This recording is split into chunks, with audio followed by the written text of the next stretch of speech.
কোরআন নিজেই বলছে ইন্না আনজালনাহু ফি লাইলাতিল কদর, আমি লাইলাতুল কদরের রাতে কোরআন নাযিল হয়েছি। এজন্য আপনাদেরকে অনুরোধ করে বলে যাচ্ছি, লাইলাতুল কদরের রাতটা ইবাদতের রাত। এখন লাইলাতুল কদরটা কবে?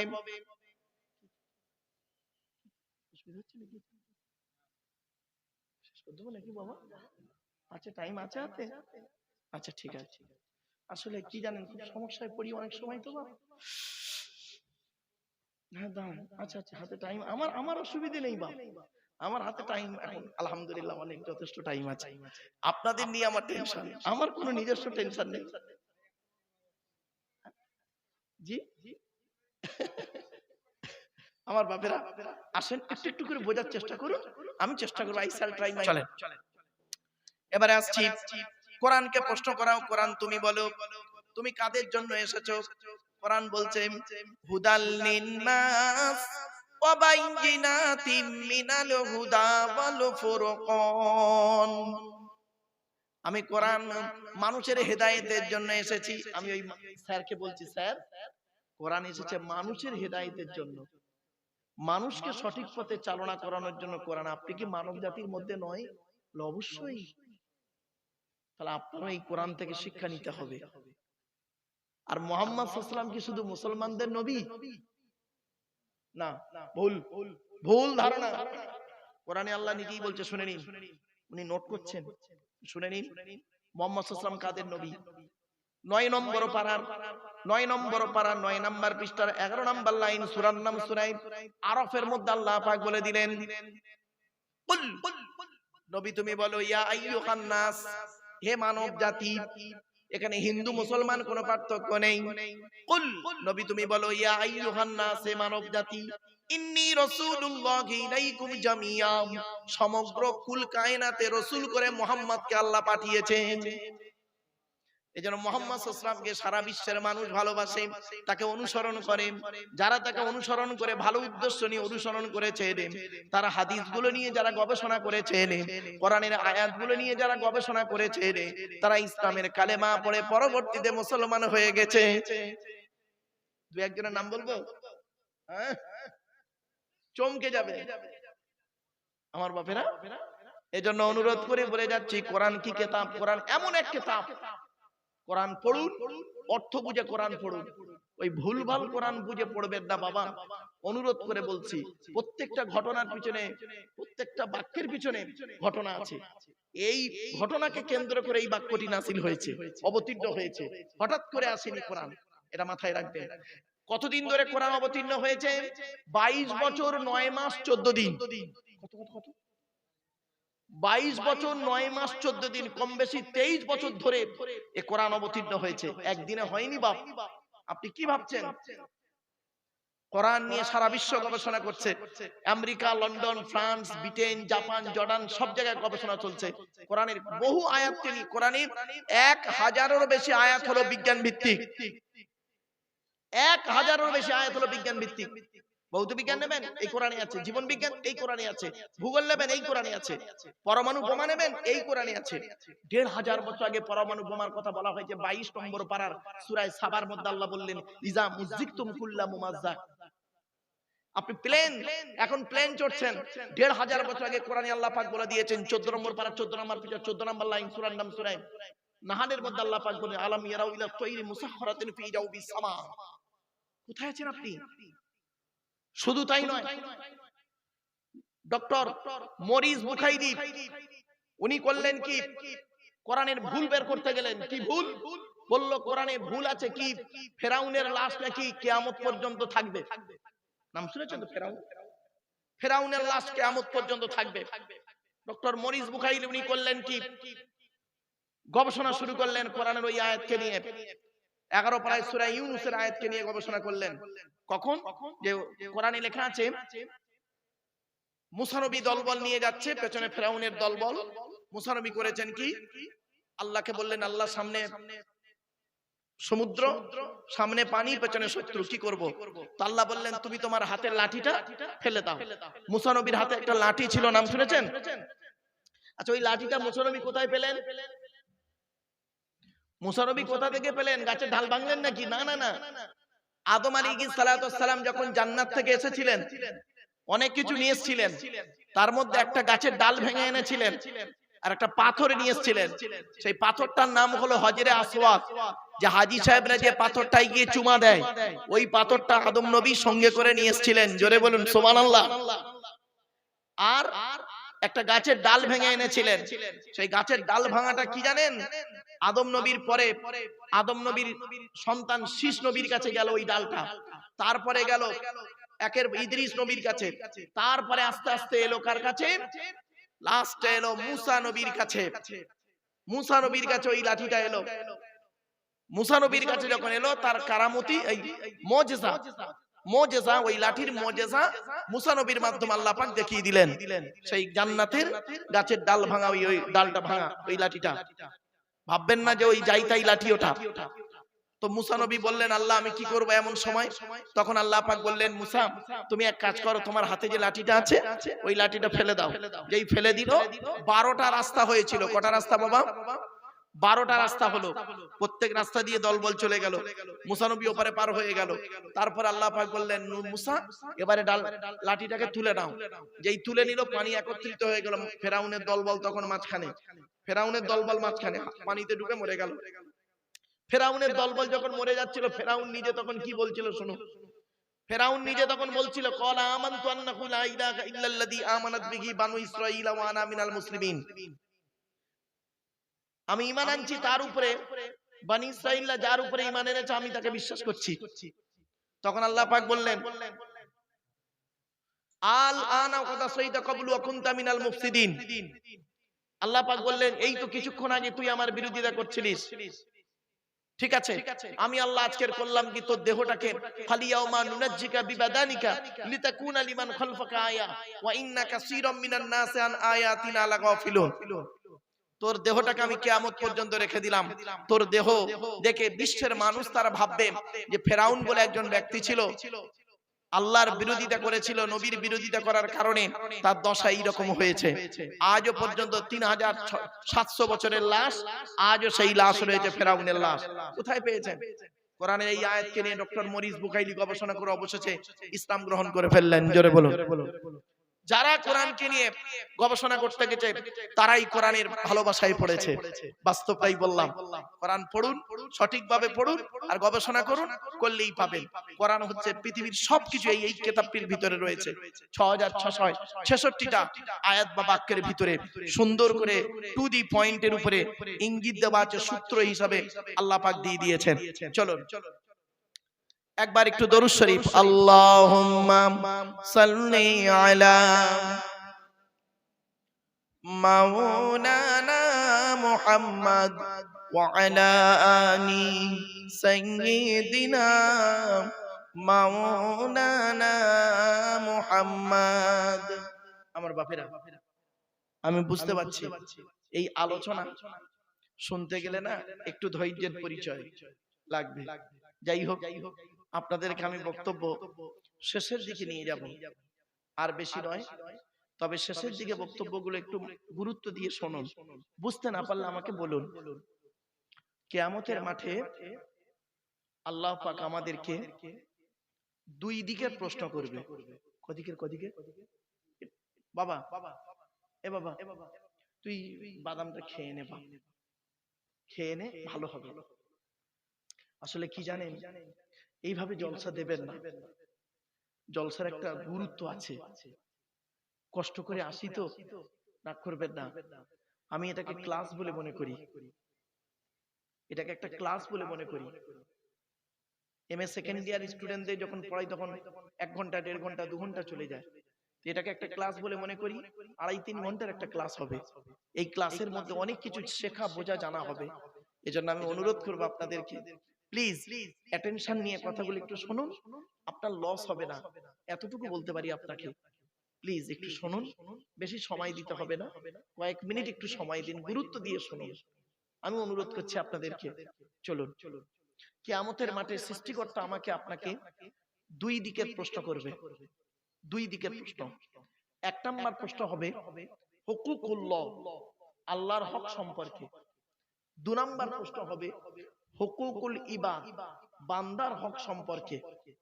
চলুন প্রথমে আমরা আলোচনা করি আল্লাহর হকটা কি। এই আলোচনা মাথায় রাখুন। এর মাঝখানে একটা ছোট্ট একটা টপিক বের করে আনি অ্যাটেনশন হওয়ার জন্য। এই মাসটার নাম ছিল রজব মাস, তাই তো?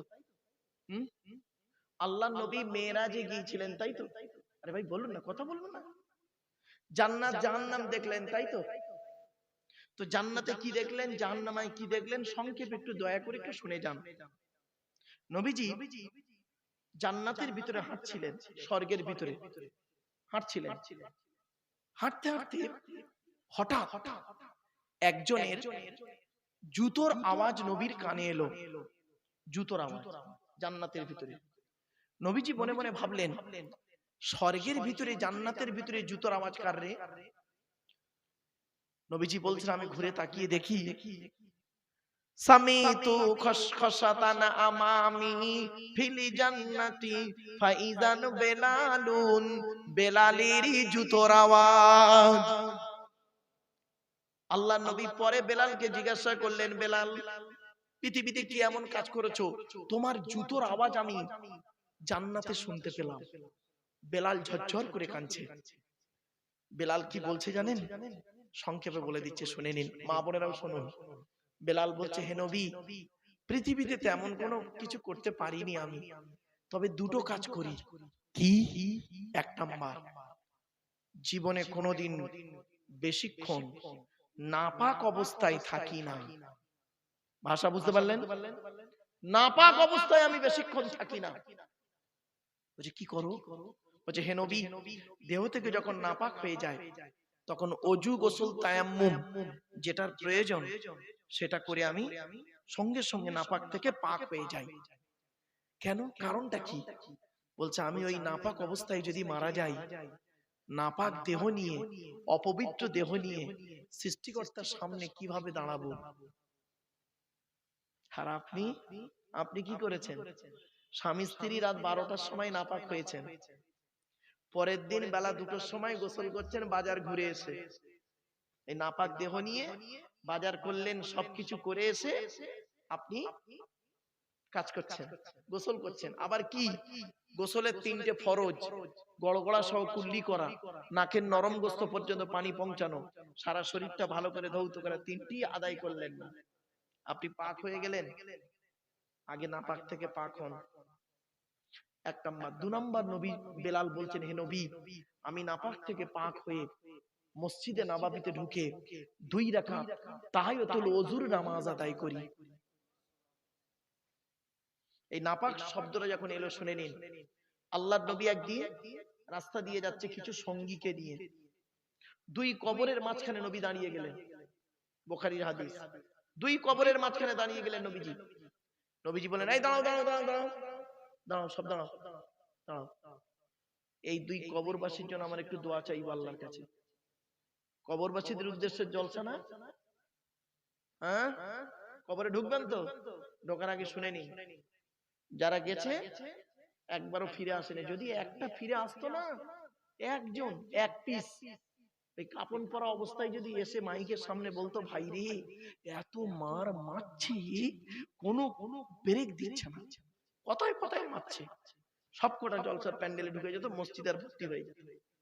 চলুন, এই বিশ্বাসটার নাম হলো ঈমান। চলুন, নবীজি বললেন, দোয়া করলেন নবীজি, নিজে কাঁদলেন, সাহাবীদেরকেও কাঁদালেন। মোনাজাত শেষ, নবীজি বললেন, এই ওই খেজুর গাছ না ওটা? জি, খেজুর গাছের 2টো ডাল ভেঙে আনো তো। খেজুর গাছের 2টো ডাল ভেঙে আনা হলো। নবীজি করলেন কি, 2টো কবরে 2টো খেজুর গাছের ডাল পুঁতে দিলেন। আপনাদের এলাকায় কবরে খেজুর গাছের ডাল পোঁতেন? এই হলো ইতিহাসটা, শুনে নিন, এই প্রথম ইতিহাস। এখন সাহাবীরা সঙ্গে যারা ছিলেন তারা বললেন, হে নবী, আপনি দয়া করে একটু খুলে বলুন। হঠাৎ 2 কবরের মাঝখানে দাঁড়ালেন, কাঁদলেন, কাঁদালেন, আবার 2টো খেজুর গাছের ডাল পুঁতে দিলেন কেন? নবীজি বললেন, শোনো, এই 2 লোকের কবরে কঠিন শাস্তি হচ্ছে, আল্লাহ আমাকে দেখাচ্ছেন, আমি দেখতে পাচ্ছি। তখন একজন ব্যক্তি বললেন, হে নবী, পৃথিবীতে এই দুই ব্যক্তি কি এমন কাজ করত যাদের জন্য কবরে শাস্তি পাচ্ছে? এক নাম্বার নবীজি বললেন, শোনো, প্রথম লোকটা করত কি? পেশাব ফিরে পানি নিত না, নাপাক অবস্থায় জীবন যাপন করত। এই মুসলিম যুবক ছেলে, বাড়ি থেকে ভেবো। দুই নাম্বার লোকটা করত কি? নামিমা, পরনিন্দা, পরচর্চা, কথা লাগালাগি, চুগলখড়ি করত। এর কথা না ওকে লাগাতো, ওর কথা না ওকে লাগাতো, ওরা মারামারি করতো, মাঝখান দিয়ে বসে মজা লুটতো। এই ধরনের মানুষ দু নাম্বার লোকটা ছিল। বাড়িতে গিয়ে ভাববেন, চলুন আল্লাহর নবী মেরাজে গেলেন, বেলালের জুতার আওয়াজ পেলেন, অনেক কিছু দেখেছিলেন, আমি বুঝতে পেরেছি, এবারে চলুন জাহান্নামায় কি দেখলেন, এটা খুব ইম্পর্টেন্ট।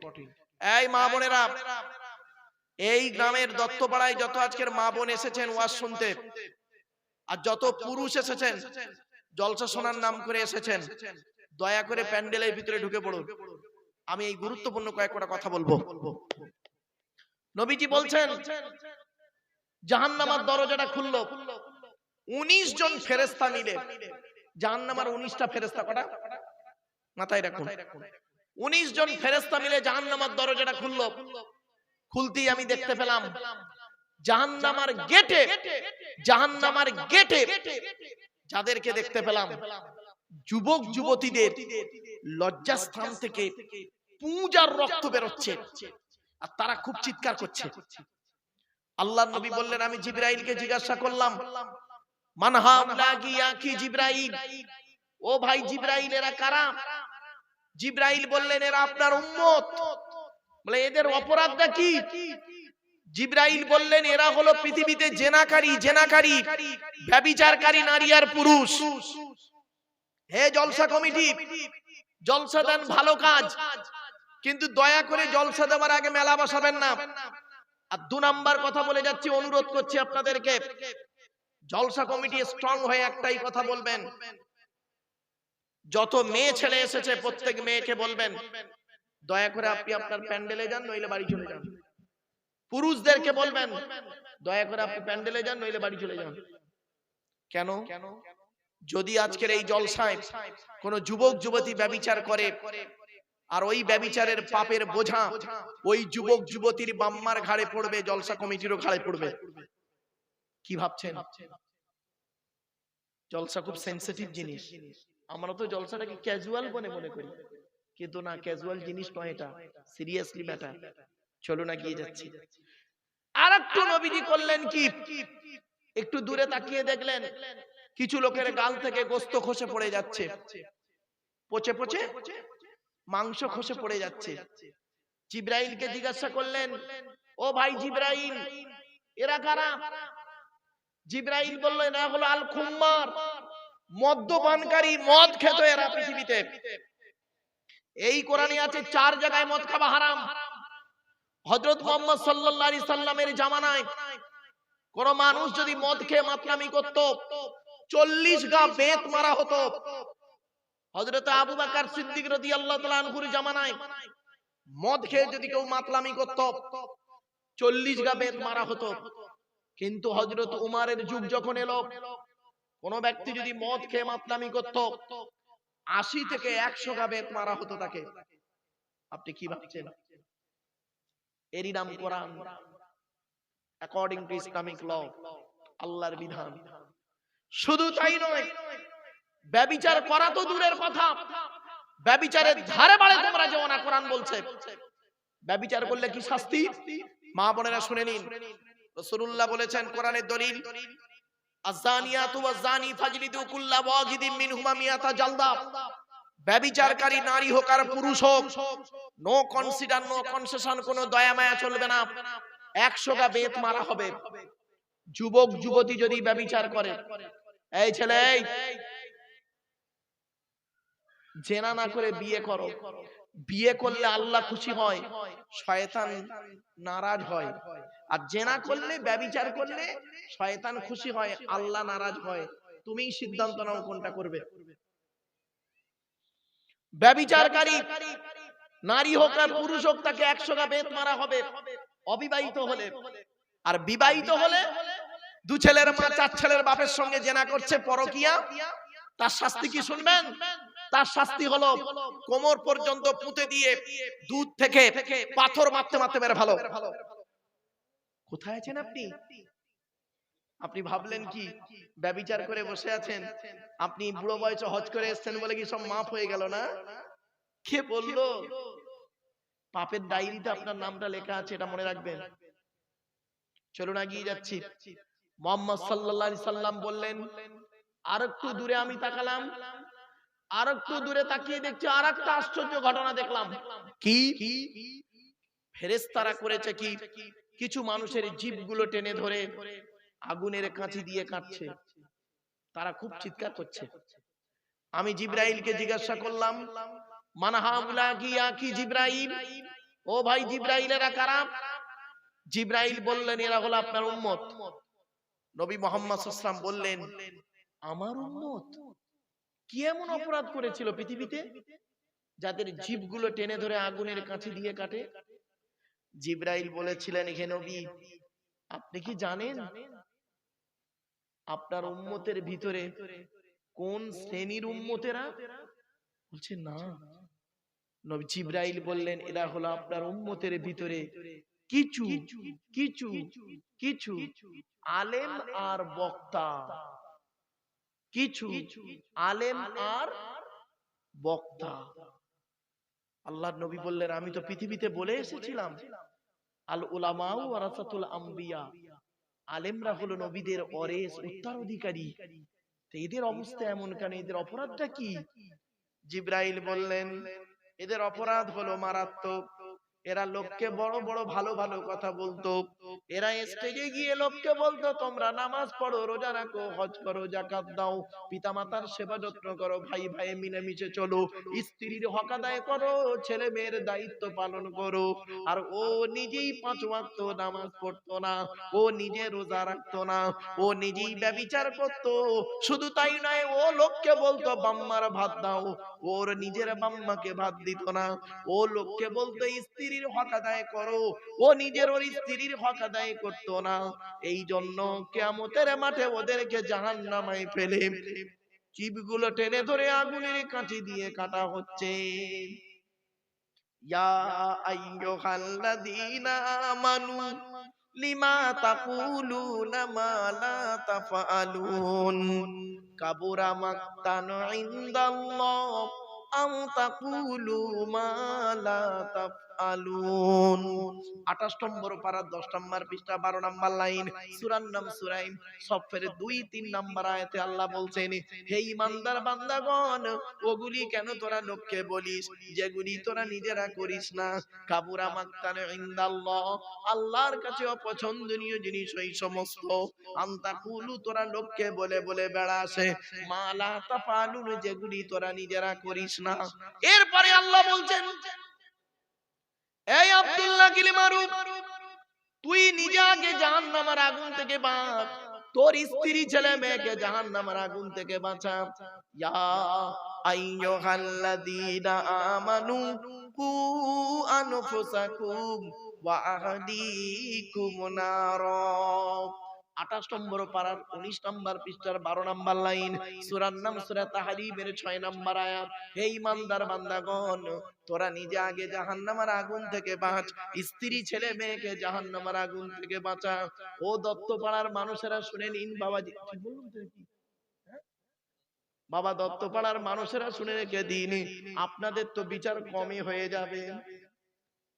আপনাদের জিজ্ঞাসা আল্লাহ কম করবে, ধরবে তো আমাকে কিয়ামতের মাঠে। আপনাদের কি কি প্রশ্ন করবে আল্লাহ শুনে নিন। আল্লাহ বলবেন, এদিকে আয়, এদিকে আয়, তুই আমাকে বিশ্বাস করতি? আপনারা বলবেন, হ্যাঁ। আমি মুহাম্মদকে কোরআন দিয়ে পাঠিয়েছিলাম, বিশ্বাস করেছিলিস? আপনারা কি বলবেন? হ্যাঁ। তা আমি কোরআনে লিখে দিয়েছিলাম নামাজ পড়তে, রোজা রাখতে, করেছিলিস? আপনি কি বলবেন? আল্লাহ, মাঝে মাঝে নামাজ পড়েছি, মাঝে মাঝে রোজা রেখেছি, মাঝে মাঝে আবার ছেড়েও দিয়েছি। আপনি দয়ালু, দয়াবান, একটু মাফ করে দিন। তা আল্লাহ তখন বলবেন, কার জন্য ছাড়লি? নামাজ পড়তে পারলিনি কেন? কন্টিনিউ করলিনি কেন? কি কারণে করলিনি বল। তখন আপনি কি বলবেন? আল্লাহ, বউ বাচ্চার মুখে অন্ন জোগানোর জন্য, পিতামাতার অন্ন জোগানোর জন্য, নিজের পেটের জন্য কাজের চাপে করতে পারিনি। তখন আল্লাহ বলবেন, ও তোর বউ বাচ্চাকে খাওয়ানোর জন্য, তোর বাম্মাকে, ছেলে মেয়েকে, ভাই বোনকে খাওয়ানোর জন্য তুই নিজের এই নষ্ট করলি? তা এই কিয়ামতের মাঠে ওদের কাউকে দেখতে পেয়েছিস? ওদের কাউকে দেখতে পেলি? তখন কি বলবে জানেন? আপনারা কি বলবেন? চিটিং বাদশা, মুনাফিক, বেঈমান, খারাপ। ওই যাদের জন্য পৃথিবীতে এত কষ্ট করি সবকটা বেঈমান, মুনাফিক। কেন কেন রে? আল্লাহ তখন বলবে, কাকে দেখে বললি? আমার জন্ম দেওয়া বাপ আর পেটে ধরা মা। এই কিয়ামতের মাঠে অনেক খুঁজে খুঁজে দুজনকে দেখতে পেলাম, আমার দিকে তাকিয়েই ওরা সরে পালালো। ও বাম্মা আজ পালিয়ে গেল কিয়ামতের মাঠে। আচ্ছা, পৃথিবীতে এই দত্তপাড়ায় তোর আব্দুল্লাহ মারুফ বলে একটা বক্তাকে তোরা দাওয়াত করেছিলিস, আর আমার কোরআন সামনে রেখে তোদের এই আমার এই কোরআনের এই আয়াতটাও তোদের বোঝায়নি। তখন আপনারা কি বলবেন? কোন আয়াতটা? আল্লাহ আল্লাহ বলবেন, খেয়াল করে দেখতো, ইয়া আইয়ুহান নাসু তাকু রাব্বাকুম ওয়াখশাউ ইয়াওমান লা ইয়াজজি ওয়ালিদুন আও ওয়ালাদিহি ওয়ালা মাউলুদুন হুয়া জাযিন আও ওয়ালিদিহি শাইয়্যা। 21 নম্বর পারা 13 নম্বর পৃষ্ঠার 11 নম্বর লাইন, সূরার নাম সূরা লোকমানের 33 নম্বর আয়াত। হে মানব জাতি, হে মানব জাতি, সেই দিনের ভয় তোরা কর যেদিন বাপ তার ছেলেদের কোনো উপকার করতে পারবে না, ছেলে তার বাপের কোনো উপকার করতে পারবে না, মা তার ছেলের কোনো উপকার করতে পারবে না, ছেলে মায়ের কোনো উপকার করতে পারবে না। এই কথাটা বলেনি? তখন আপনারা কি বলবেন? হ্যাঁ আল্লাহ বলেছিল তো। তা আর কাকে দেখতে পেলি কিয়ামতের মাঠে? সে বউটা দেখতে পেয়েছি, বউটা, বউ বউ যার জন্য তুই জীবনে অনেক কিছু করলি। আপনি কি বলবেন জানেন? বেঈমান, বেঈমান। কেন? আল্লাহ দেখতে তো পেয়েছিলাম, আমাকে দেখতে পেয়েই পালিয়ে গেল। তো ছেলে মেয়েগুলো কোথায় গেল? ছেলে মেয়েগুলো কোথায় গেল? এত সম্পদ করলি, ছেলে মেয়েগুলো কই? সবকটা বেঈমান, মুনাফিক, আমার দেখেই পালিয়ে গেল। ও আর ভাই বোনগুলো ও তো চিনতেই পারেন। আল্লাহ বলবে, দত্তপাড়া আব্দুল্লাহ মারুফের মুখ থেকে এই কথাগুলো তোদের বলিনি? কোন কথা আল্লাহ? আয়াতটা শুনুন, ইয়াউমা ইয়াফিরুল মারউ মিন আখিহি ওয়া উম্মিহি ওয়া আবিহি ওয়া সাহিবাতিহি ওয়া বানিহি লিকুল্লি মিরইম মিনহুম ইয়াউমা ইযিন শাআনুন ইউগনি।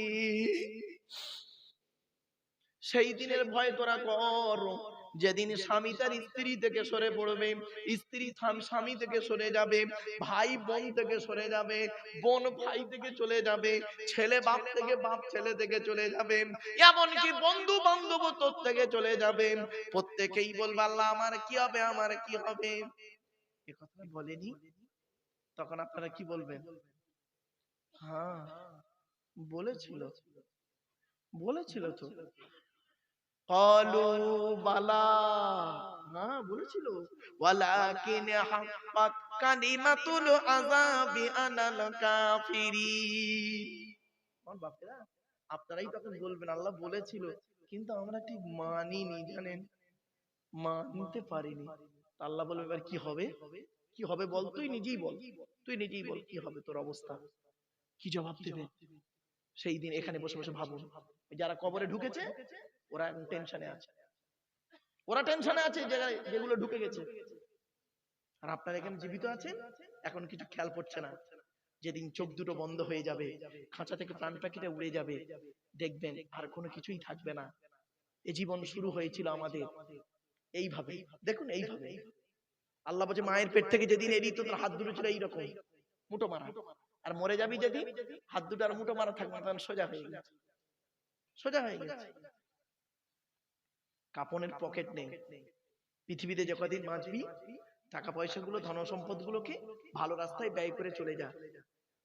শুধু তাই নয়, এই জীবন শুরু হয়েছে আমাদের 150 টাকায়, এই জীবন শেষ হবে 1500 টাকায়। মায়ের পেট থেকে যখন এলেন, সব থেকে দামি কাপড়টা যে কিনে দিয়েছিল বাপ, নিজে পড়তে পারেননি, অন্যই পরিয়ে দিয়েছিল। এ জীবন শুরু হয়েছিল 150 টাকায়।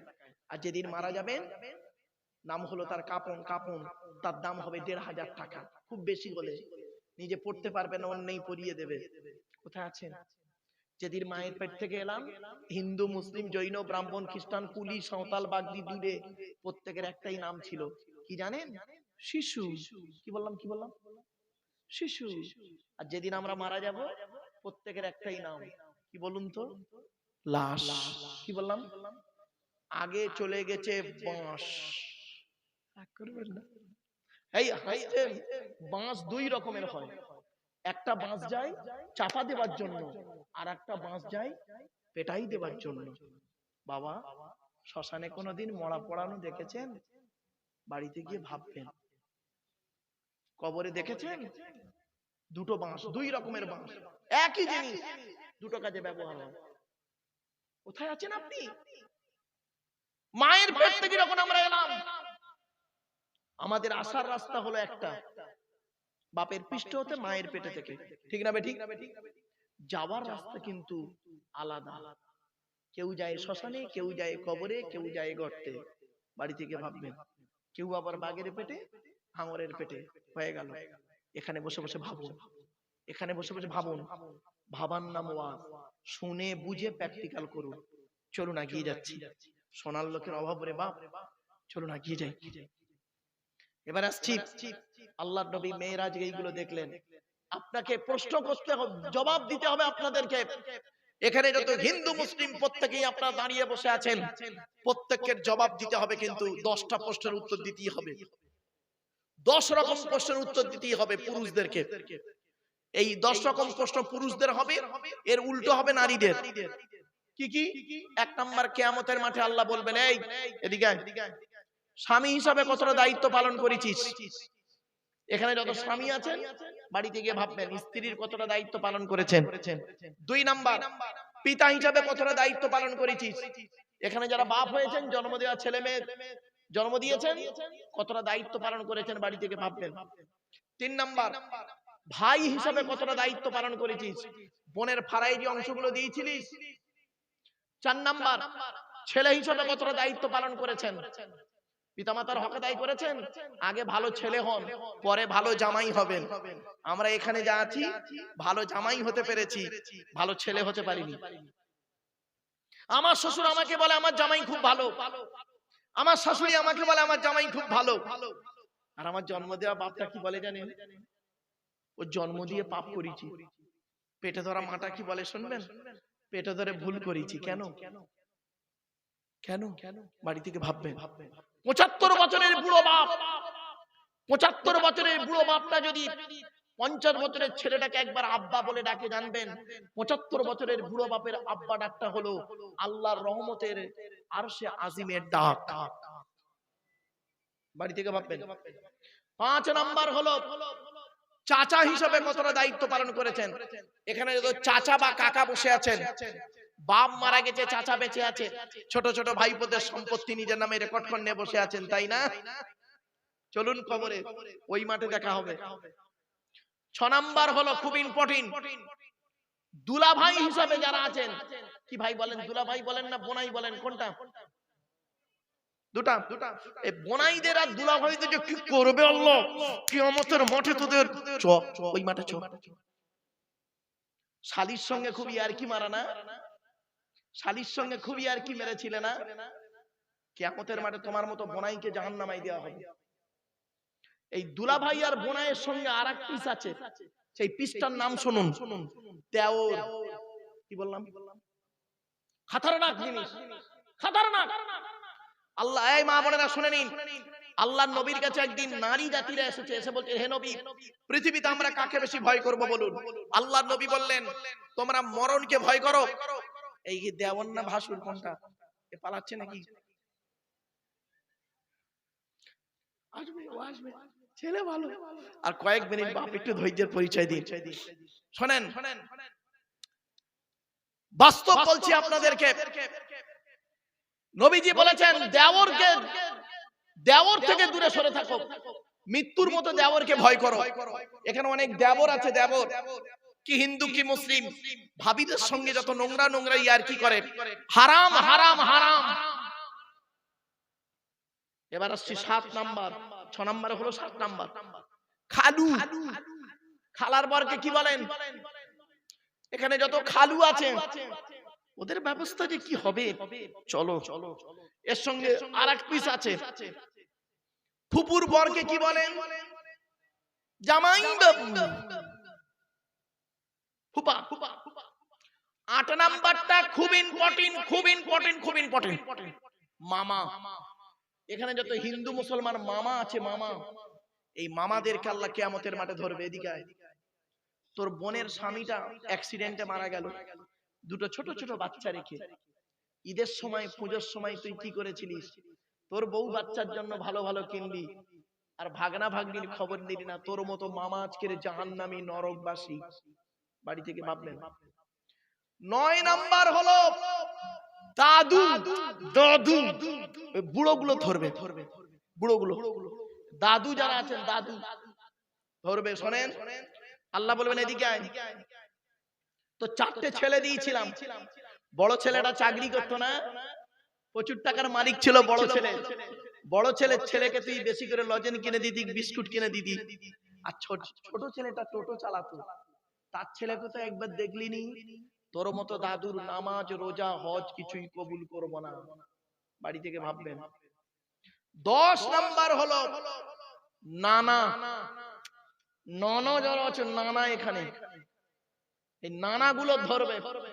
এদিকে আয়। তোর আমি 4টে মেয়ে দিয়েছিলাম, বড় জামাইটা অফিসার বলে বড় জামাইয়ের ছেলে মেয়ে যখন আসতো তখন তুই ভালো আনন্দ করে খাওয়াতি, ভালো দেখতি। হ্যাঁ, বড় জামাই যখন তার বউ বাচ্চাকে নিয়ে আসতো, আর মেজ জামাইটা গরিব চাষি, চাষ করতো, ও বেচারা যখন আসতো বউ বাচ্চা নিয়ে তখন কোনো গুরুত্ব দিতি কিনা। তোর মতো নানা হলো আজকের জাহান্নামী, জাহান্নামী, জাহান্নামী। বাবা, শুধু গালে দাড়ি আর মাথায় টুপির নাম যদি জান্নাতি হতো, তাহলে এই কিতাবটা পাঠানোর দরকার ছিল না। আল্লাহ একটা কাগজে লিখেই পাঠিয়ে দিতেন। আল্লাহ পাক 5 ওয়াক্ত নামাজ পড়বি, গালে দাড়ি রাখবি, রোজা করবি, আর টুপি মাথায় দিবি, তুই জান্নাতি। এত সহজ নয়। চলুন ওই মাঠে দেখা হবে যে মাঠে কেউ কারোর উপকার করবে না। চলুন একটা প্রশ্ন করছি। আচ্ছা বাবা, কালো রং তৈরি করার মালিক কে? জোরে বলুন। আল্লাহ। আর ফর্সা রং তৈরি করার মালিক কে? এত আল্লাহওয়ালা লোক এখানে বসে আছে, আমার জানা ছিল না। এই মুসলমান হিন্দুর বাচ্চারা, মুসলমানের বাচ্চা, হিন্দুর বাচ্চারা, কালো রং তৈরি করার মালিক যদি আল্লাহ হলো, ফর্সা রং তৈরি করার মালিক যদি আল্লাহ হলো, তাহলে কালো মেয়েকে বিয়ে করতে গেলে কেন এক্সট্রা 20,000 টাকা লাগে? তোমার বাপের শ্মশান কেনার কাঠ কম পড়েছে বুঝি? তোমার বাপের কাপড় কেনার কাপড় কম পড়েছে বুঝি? কবরে চলো। বাংলায় একটা কথা আছে, নদীর জল ঘোলা ভালো, জাতের মেয়ে কালো ভালো। কি ভাবছেন? আমার অনেক মা বোন আছে, নারীদের শুনে নিন। নবীজির কাছে একদিন নবীজি বলছেন, তোমাদের বাড়িতে কয় শ্রেণীর মেয়ে ছেলে আছে বলো? নবীজি বললেন, সাহাবীরা বললেন, হে নবী, আমাদের বাড়িতে 6 শ্রেণীর, এই 4 শ্রেণীর মেয়ে ছেলে আছে। কয় শ্রেণীর? 4 শ্রেণীর মেয়ে ছেলে। মা বোনেরা শুনে নিন, কে কে? মা, বোন, মেয়ে, বউ, 4 শ্রেণীর মেয়ে ছেলে। তো নবীজি বললেন, তোমরা কি করে বুঝবে এই 4 শ্রেণীর মেয়ে ছেলে জান্নাতি না জাহান্নামী? তখন সব চুপ। নবীজি বললেন, শোনো, যে সমস্ত মেয়েদের মধ্যে কমসে কম 6টা অভ্যাস থাকবে, 6টা অভ্যাস থাকবে যে মেয়ের মধ্যে, ওই মেয়ে ছেলে যত নামাজ পড়ুক, রোজা রাখুক, হজ করুক, পর্দা করুক, ও জাহান্নামী, জাহান্নামী, জাহান্নামী। 6 শ্রেণীর মেয়ে ছেলে। আপনার বাড়িতে আছে কিনা দেখুন, আপনার বইয়ের মধ্যে আছে কিনা দেখুন, মেয়ের মধ্যে আছে কিনা, মায়ের মধ্যে, বোনের মধ্যে আছে কিনা দেখুন। এই 6টা অভ্যাস। 1 নাম্বার নবী বললেন, ওই মেয়ে ছেলে হলো জাহান্নামী নারী, যে মেয়ে ছেলে স্বামীর সঙ্গে যখন কথাবার্তা বলে মেজাজ দিয়ে কথা বলে। অনেক মা বোন আছে দেখবেন, পাড়ার লোকের সঙ্গে কথা বলে মিষ্টি ভাষায়, আর স্বামীর সঙ্গে যখন কথা বলে মেজাজ দিয়ে কথা বলে। ওই নারী যত নামাজ পড়ুক, রোজা রাখুক, হজ করুক, ও হলো জাহান্নামী নারী। অনেক মেয়ে ছেলে আছে দেখবেন, ও দেখতে সুন্দরী, স্বামীর দেখতে গায়ের রং কালো। আবার অনেক নারী আছে দেখবেন বড় লোকের মেয়ে, স্বামী গরিবের ছেলে। আবার অনেক নারী আছে দেখবেন এমএ পাস মেয়ে, স্বামী হলো 8 ফেল, অহংকারে ফেটে পড়েছে। ওরে নারী, যৌবন যতদিন আছে ততদিন তোমার, সৌন্দর্য যতদিন আছে ততদিন তোমার টানবে, ভালোবাসবে। আর এমন একটা সময় আসবে 40 বছর পার হয়ে গেলে দেখবে তখন আর কেউ কাউকে ভালো রূপ দেখে না, গুণ নিয়ে ভালোবাসা থাকে। কোরআন বলছে ওয়াজআলা বাইনাকুম মাওয়াদ্দাতাম ওয়া রাহমা, স্বামী স্ত্রীর মহব্বতকে আল্লাহ দয়া মায়া মমতা ভালোবাসায় পরিণত করেছে। এইজন্য বউকে ভালোবাসুন। ছোট্ট একটা ঘটনা আপনাদেরকে বলি, কালো মেয়ের একটা কথা আপনাদের অনুরোধ করে যাচ্ছি। লোকটার নাম ছিল কি জানেন? আমের বিন আনাস। কি বললাম লোকটার নাম? আমের বিন আনাস। উনি করেছেন কি, একটা মেয়েকে বিবাহ করেছেন। বাসর, সংক্ষেপে বলছি হাতে টাইম নেই, বাসর রাতে বা ফুলসজ্জার রাতে গিয়ে দেখছেন মেয়েটির গায়ের রংটা অত্যন্ত কালো। উনি করলেন কি, মনটা বড় খারাপ। স্ত্রী জিজ্ঞাসা করছে প্রাণের স্বামী, মনটা কেন খারাপ? আজকের জীবনের প্রথম রাত। তখন মনটা খারাপ করে বলতে পারছে না, ঘর থেকে বের হয়ে গেছে, বারান্দায় দাঁড়িয়ে আছে। ওই নারী করেছেন কি, বারান্দায় এসে স্বামীকে অনুনয় বিনয় করে ভিতরে নিয়ে যাবার চেষ্টা করেন, কিন্তু বারে বারে কিন্তু পছন্দ মোটে হয় না, যেহেতু স্ত্রীর গায়ের রংটা অতটা ভালো নয়। মেয়েটি বলেছিলেন আল্লাহ রাব্বুল আলামিন কালো রং ফর্সা রং তৈরি করার মালিক আল্লাহ। আল্লাহ যার তকদিরে যেটা লিখে রেখেছে সেটাই তো সেই করবে। ব্যাস, অনেক অনুনয় বিনয় করার পরে যখন বাসর হয়ে গেলেন, রাতটা কাটালেন, পরের দিন সকালবেলা বাড়ি ছেড়ে উনি চলে গেলেন। 20 বছর পরে স্ত্রীর কথা মনে পড়েছে। 20 বছর পরে যখন স্ত্রীর কথা মনে পড়েছে, বাড়িতে ফিরে এসেছেন। 20 বছরের মধ্যে এলাকার গ্রামটা অনেকটাই পরিবর্তন হয়ে গেছে। এসে করেছেন কি, সামনে পেয়েছে মসজিদ। মসজিদের ভিতরে দেখছেন একজন 18-19 বছরের বাচ্চা ছেলে, যুবক ছেলে মসজিদের মেম্বারে বসে কোরআন হাদিসের সুন্দর আলোচনা করছে।